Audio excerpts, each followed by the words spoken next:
Hi crafty people, and welcome back to My Mum Makes. Today I'm sharing with you a sewing week in my life vlog where I'm sharing with you all the things that I get around to sewing this week. I'm also sharing with you 10 helpful tips to encourage you of ways that you can make more time to sew even if you're busy. I know what it's like to be busy and to have to squeeze your sewing into little chunks of time throughout the week. I'm a mum to 4 kids, 2 of my kids are at school during the day and 2 of my kids are home with me full time. I also spend about 15 to 20 hours working on my YouTube channel here every week. So altogether, I feel like I am quite a busy person and you probably are too. So today, I hope that the tips that I share with you are really encouraging and really help you to see how you can find different ways to make more time for you to sew. If you're new here, then hi, my name's Marie and I would love for you to subscribe to this channel so you can see some of my future content. But for now, let's flip back to Monday when we started this sewing week. So it's Monday and it's 1 o'clock in the afternoon. My oldest 2 kids are at school. Ruben is having a nap and Alice is having her independent quiet time. She might pop in here in a little bit. She usually lasts about 45 minutes by herself. And I have on my desk here an array of different things that I hope to get done this week. This video is going to be sort of equal parts of a sewing vlog of everything I sew this week, but also I want to share with you some tips about how I make time to sew. And the first tip that I wanted to share with you is that I make time. I don't wait until I have time. The reality is if we wait until we have time, we are never going to actually have time to sew. I make my sewing a priority because I think it's good that we do something for ourselves, something we enjoy. It is productive, but it's also more than that. It's beneficial to our own mental health. We always have that mental load of all the things that need to get done. For example, this is what my kitchen looked like when I walked past it before I came over here this afternoon. And you know what? Sometimes you just have to walk past and ignore it and know that you're going to get to that later on, and that prioritizing your own mental health and something that's important to you and fun for you is still definitely worth prioritizing. And you shouldn't feel guilty for that. So I have finished putting the chin strap here on Ruben's hat. It looks like this. It's going to be a lot easier to keep it on his head now, so I'm glad that I made the time to do that. If you're interested in making sun hats like this, I made a tutorial sharing how you can make reversible sun hats like this, so I'll link that one for you. And I also made a tutorial when I made this type where I had the chin strap attached as I was sewing it. So I made a tutorial about that one as well. So I'll link both of them in the description box in case you would like to watch those. But now that we've done the hat, I'm going to move on to Elijah's shorts. So I'm going to pull out this paper pattern that I printed and find that pair of shorts, and I'm going to compare them to each other and see what we can do for making a pattern to make Elijah some new shorts. I printed this out here, which was a free shorts pattern, which was by Craft Passion. I'll link it in the description box in case you want to check it out. Usually I would just clone a pattern from the kids' clothes, and I think that's how I made this pair of shorts actually. But I don't know where the pattern is that I cloned this from, and also it's a lot easier to just print one off, and considering it was free, we're going to start from there. So I'm going to make a few adjustments to this pattern, and while I do that, I'll tell you my next tip. As with basically everything in life, preparation is a big part of success, and I would say it's very much the same with your sewing projects. If you're feeling prepared, if you have printed out your pattern ahead of time like I have done here, if you've got your sewing space nice and clean, or if you use the dining table, if that's been wiped off and made sure that it's ready to go, that makes a big impact in being able to be ready to sew when you do end up making time to actually do it. Part of that is the practical stuff of being prepared, having your pattern ready, having your sewing space ready, but part of that is also just being mentally prepared and knowing that when I next make time to sew, I'm going to do this, this, and this, and you know what steps you're doing next and where all the equipment is that you need to do that, so that when you do get time to sew, you're not then trying to find everything you need and wasting your sewing time doing all of that preparing. So make sure that you do have things prepared ahead of time if possible, which will make your sewing a lot easier to prioritize. So I've cut out the pattern here. I've extended just the back a little bit and I've lengthened the back and front equally. And I also, as you would have seen in the footage, I have made the pockets considerably larger. I have here the 4 fabrics that I'm going to be making the shorts for Elijah out of, and I also have a little helper here now, don't I? a little Alice has come to help me a bit. So I'm going to pull out just one of the fabrics, and I'm going to cut out the pattern pieces I need to make one pair of shorts. Although I do want to make 4 pairs of shorts and I like batching the steps to make it faster, I'm actually not going to make all 4 shorts simultaneously because I don't know yet if they're going to fit Elijah. This is the first time I'm trying out this particular pattern, so I'm going to be making just one pair of shorts first and trying them on Elijah, and then from there I'll be able to make any adjustments in order to make the other 3 pairs. I've cut out all the pattern pieces I need to make these black shorts, and I'm just taking off the pattern pieces now so that I can keep them and cut them out again for the other pairs of shorts. And it's now about 2 o'clock. That's as much sewing time as I'm going to have this afternoon, so I've done about an hour, just under that, with the help of my lovely assistant. And a little later today, after the kids are in bed, I will start working on sewing these together. So that's all for now, and I'll come back tonight. So it's 8 o'clock at night now and all the kids are asleep. My kitchen's finally clean and I've got myself a cup of chamomile, honey and vanilla tea. So I'm all set for the evening. Lane is out playing cricket tonight. He does that every Monday night, so it's just me. So I'm going to set myself up to make this pair of shorts here. So hopefully I can get it pretty much done today, except for the hem and the waistband elastic, because that way I can try it on Elijah tomorrow and see how they're fitting. So let's have a bit of a time lapse here of how I make these shorts for Elijah. The next tip that I have is all about your sewing space, and if you have the possibility of having a designated sewing space, I really would recommend that. Having a designated spot for your sewing machine to be left out and to have all your resources available to you is obviously going to make it easier for you to sew. When I first started my Etsy shop, I was sewing on our dining table and it was difficult because I had to keep packing things away, but it is possible to still make that work. I would recommend that if you are using a multifunction space like a dining table as your place to sew, make sure that you've got a tray with all of your sewing essentials. I've got a video about what my sewing essentials are, and I keep it in a tray so that it's easy to move onto my desk and off it when I don't need it. And also storing anything else you need in very logical spots, and having a box for your work in progress is a really good idea as well, so that you're able to put your work in progress pieces into their own storage box so that you can easily get them out when you can work on them again later. I am really glad that I'm not sewing on our dining table anymore and that I do have a designated sewing spot, but for me the other part of my job is also the editing and the video creation side of things. So this space is still multifunction for me. I alternate having one week be a sewing week, like this week is for me now, and then the week after that will be an editing week to edit any of the videos and shorts that I create in the previous week. So I have finished making Elijah's shorts here. It's about 9 o'clock at night. And they look like this. I've put the elastic in, but I haven't finished it off because I want to try them on him first. They are looking really quite slim, even though I did slightly widen them from what the pattern said. I possibly could have gone even wider than that, especially when you compare them to the ones that I was taking from Elijah already. So I'm going to try these shorts on Elijah tomorrow and see how they fit, and then I'll use how these shorts fit to help guide me on how to cut out the other 3 pairs that I'm going to make. But for now, Lane's still at his cricket game and I've still got about an hour before I'm going to start getting ready for bed. So I've pulled out my embroidery that I've been working on. I've got this tote bag here with this flower embroidery, so I'm going to sit on the couch and do a bit of this while watching a show. It's now Tuesday night, and at nap time today I finished off these black shorts here. I tried them on Elijah in the morning before he went off to school, and I finished off the hem and the waistband so that it fit him, and I wasn't entirely happy with the measurements of that one, so I've written on here some things I want to change. So now I have the pattern pieces for those shorts that I've been working on, and I'm going to redraw them using the new things that I want to change so that they'll fit him a bit better when I make the new pair. The only other thing that I did at nap time was to pre-wash the fabric, because I forgot that I didn't do it when I made those ones. So I pre-washed the other pieces, so we're all set to go for tonight.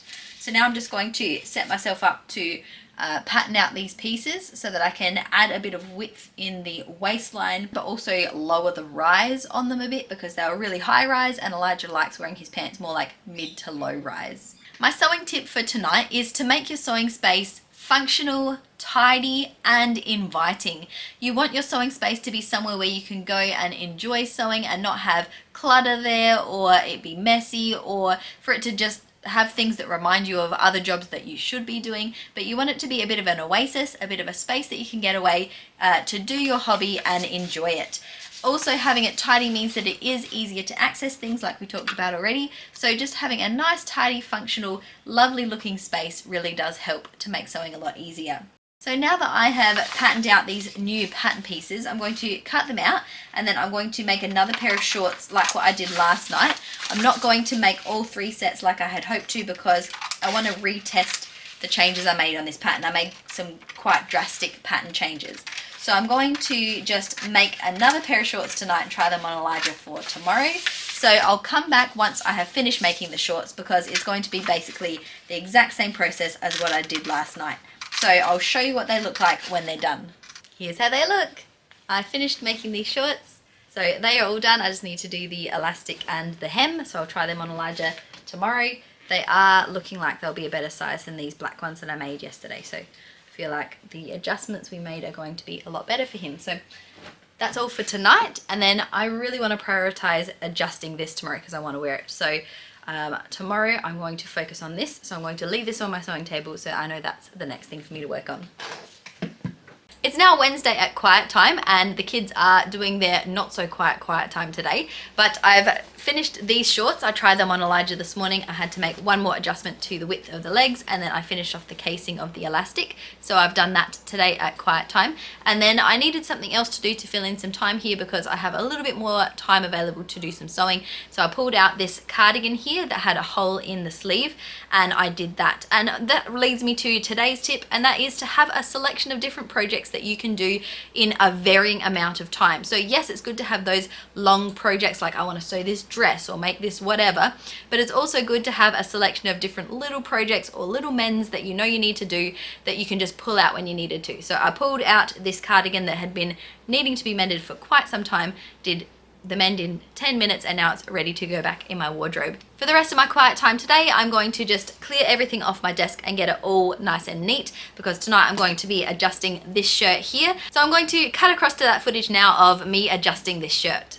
I thought it might be interesting for you to see some of the behind the scenes of how I film these kind of videos. I'm actually making this into a YouTube short, which is a vertical form video. So I'm using my phone to film that. And I'm filming this video that you're watching on my Sony camera, which is where I usually film most of my things. The sleeves on this daisy shirt were too big, so they were falling off my shoulders. This would have been only about a 15-minute alteration, but because I'm filming it, it took me about an hour to complete the whole thing in order to move the camera around and to talk to the camera about what I'm doing. And in the end, it'll only be a 1-minute short. So it does take a long time to film these videos for you. So now that the shirt is finished, it's fitting a lot better, and that's the only thing I'm going to get to tonight. So I'll come back tomorrow and show you what I do on Thursday. So it is now Thursday evening and I'm cutting out the next 2 pairs of shorts that I'm making for Elijah. So I'm cutting them both out at the same time because I'm going to just batch make them together. It has been a really hot week this week. It was especially hot today. It was 40 degrees today. So feeling pretty hot. Made myself a smoothie. I'm going to do a little bit of this today. I'll see how far I get and then spend a bit of time with Lane and call it a day. At nap time today I did a bit of computer work, so no sewing there. I was just uploading the footage that I did yesterday of the daisy shirt and answering a few emails. But my tip for today, as I am sewing these last 2 pairs of shorts, is to batch your steps. So this means that you're doing the same step on all items of what you're making. Batching steps like this really helps if you're sewing in little blocks of time like what I do, because then you can do all of the same steps together before moving on to the next step, and it makes it easier when you come back to your work to know where you're up to and to continue from there. I actually made quite a lot of progress with these 2 pairs of shorts. I only have the waistband and the hem to go, which is actually a lot more than I thought I was going to achieve tonight. I was feeling a little bit unmotivated, a little bit hot and bothered from a busy and very hot day, but I actually made a lot of progress. And that is my tip for tonight. It's that sometimes you can just start even if you're not feeling completely up to it, even if you're not sure if you want to do any sewing. If you just start and see how you feel, sometimes you might realize, nah, I've just done 1 step and that's all I'm going to do today, and that's fine. But other times, once you start, you realize that you do feel like sewing and it is very motivating once you get going. So I am proud of what I achieved tonight, and I'll come back tomorrow, and at nap time I'm going to finish off these pants doing the waistband and hemming them. It's Friday at nap time now, and I'm working on this hat, trying to make it tighter. And I tried something that I thought was going to work, but unfortunately it didn't. So now I'm having to unpick what I was doing, and I have a different thing to try. And so my tip for today is to don't be scared of just starting something and giving it a go. The worst things that happen in sewing, usually you can unpick it, or you can, restitch it or close over a hole. You can usually try and rectify things even if things don't work out your way. The only real big problem is if you cut things too small, because you can't usually fix that type of a problem. So as long as you're giving yourself a lot of extra room so that things don't become too small, most other things are usually fixable. So I'm going to have another go at a different strategy of how I can fix this hat. I have been filming it using my phone here. If I do get it working, then eventually that will be up on my channel as a YouTube short, but it will be up after the video that you're watching right now. It's doing it in my headband. Yeah, your headband is in it. Hello, people. That didn't lie. You can probably tell why I do voiceovers for a lot of things instead of just talking to the camera. And Play-Doh, you don't got... Okay, we're done. It's all finished. I've put a piece of elastic in the hat here, and I've tied this ribbon to it so that you can adjust it to make it tighter or looser. So that hat is all done. If you want to see the process of how I actually fixed this hat, I'm going to share it in a YouTube short next week. So that project is all done now, and Elijah and I are going to now work on his shorts. So a bit of Friday night sewing with my boy, right? Yeah. We're going to do the hem. Now?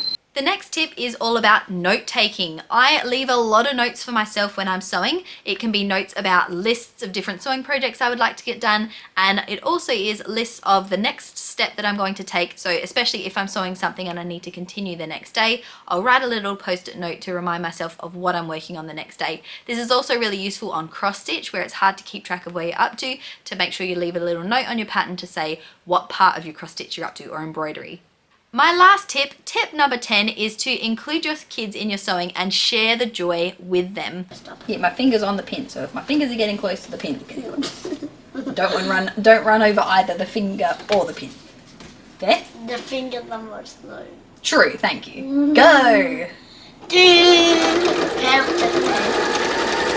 You don't need to always wait for times when the kids are asleep, but including them in the sewing, getting them involved in the process and teaching them a new skill encourages them to enjoy creativity, and it's a good bonding time for you and your kids as well. It may take a bit longer to do it than if you were doing it yourself, but it's so worth it. My kids love to sew with me. They love watching, like Alice did earlier in the video, and Elijah loves being in control of the foot pedal. He likes taking out pins and controlling the buttons on my sewing machine. It's great to be able to include them in a way that's age appropriate for them. Kids love getting to be included in projects like this. They share your enthusiasm, and it's fun to get to share a skill that you enjoy with them as well. So Elijah's had a lot of fun tonight sewing with me, haven't you, buddy? Yes. What's your favourite part of sewing with me?